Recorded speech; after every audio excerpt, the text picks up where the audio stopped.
Be disciplined, not regimented. Welcome back. My name is Nick Quinton, fitleandad.com, and you can sign up for my Supercharged challenge below. Welcome to the channel if you're new. So today is a short one. We're going to talk about discipline, what it means, the etiology of the word, and why I think it's got a bad rep, and how it can fundamentally be the bedrock of an amazing existence and really support a powerful health and fitness journey. So what does it mean? Let's look at the different definitions. So there's lots. There's 1, 2, 3, 4, 5, 6 apparently. We think of it probably as the first few: enforcing obedience, self-control. Number 2 is a punishment, to discipline someone. Training that corrects, molds, or perfects the mental faculties of moral character. A rule or a system of rules governing conduct or activity. However, when we put it into context of our lives and habits, behaviors, fitness, health, living well, I think we need to discard what I've just said. So we need to get out of our heads this notion that discipline has a negative connotation, and that, the words like obedience and self-control and punishment, correct, molds, all the things that we think, oh, that doesn't sound like fun. That doesn't sound like something I want to do or be involved in. to be honest, I want you to get rid of those and think about this fourth definition, which is a field of study. That, I think, is where the power of the word discipline lies. I started with a quote by Jim Collins, who wrote a book called Good to Great, very good. I'm disciplined, not regimented. And I think, again, that putting a D on the end, probably puts in our minds, puts in a category of kind of tough and not so fun. But it's a good quote, and it kind of highlights how important it is to think about this notion, this context. I think having too much structure, too much obedience to rules, really gives us a mental quandary and puts us on a kind of unstable footing. Certainly does for me. I guess maybe I'm just a bit anarchistic at heart, but it's a struggle.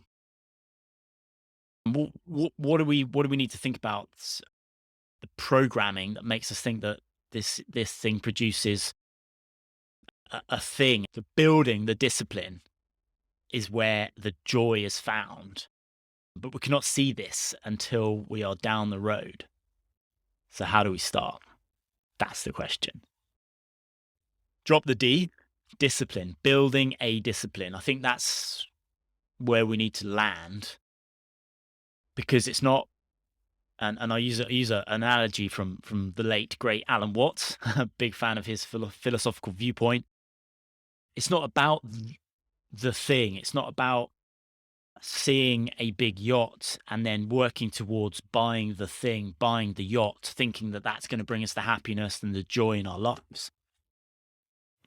It's about the process of becoming a good seaman and finding a passion for being on the ocean. And this is one close to my heart because I love the ocean. It's the time, the investment, the discipline that produces the joy and the beauty of being out on the ocean. However, culture, brain, whatever you want to call it, we've engineered this situation where we think it's the thing. We think it's owning the thing, the status of having that will bring us the thing we're looking for. And fundamentally, it isn't the case. And if you go back to kind of some of the Eastern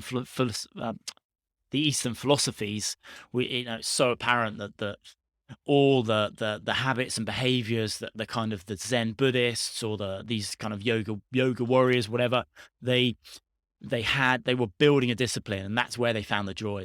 It was in the process. And that's what I'm always trying to focus on, is finding the process and building the process and taking joy in the action and building the discipline. The funny thing is, when it comes to fitness,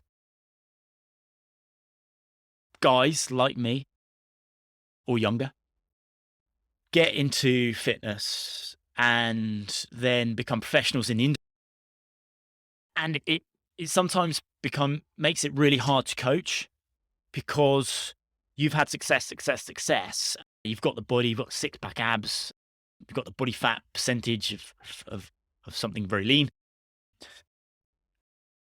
and you think you're disciplined. You think you've built a discipline of doing the things, and you have. You've built a discipline, but you're not necessarily disciplined.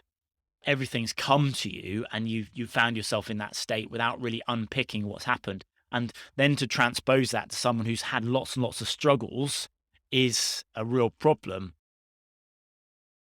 because of this notion, arguably, of understanding where what's happened in your pattern of behavior, pattern of life that's brought you the thing. Yeah, and we're just looking at that one key value, as opposed to the hours and hours that you've built, the process that you've gone through to find the joy, find the vision, find the dream, and find yourself in a good state of health in terms of your health and fitness.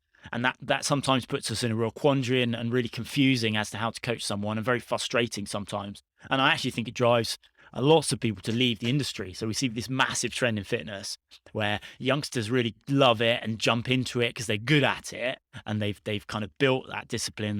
They've been through a process without kind of realizing, and then they start to hit roadblocks of professionalism, which is people who don't have that background. Trying to get them through the keyhole is really, really hard. And that's when you have to start doing the deep thinking around some of these philosophical components, some of these psychological components, some of the behavioral components, some of the neuroscience behind all this stuff. And I think that's why being really good in this space is really, really difficult. And I'm not suggesting that I'm good, but trying to elevate yourself and really understanding how to get that human to do something and perform and take joy and find a discipline is a real challenge.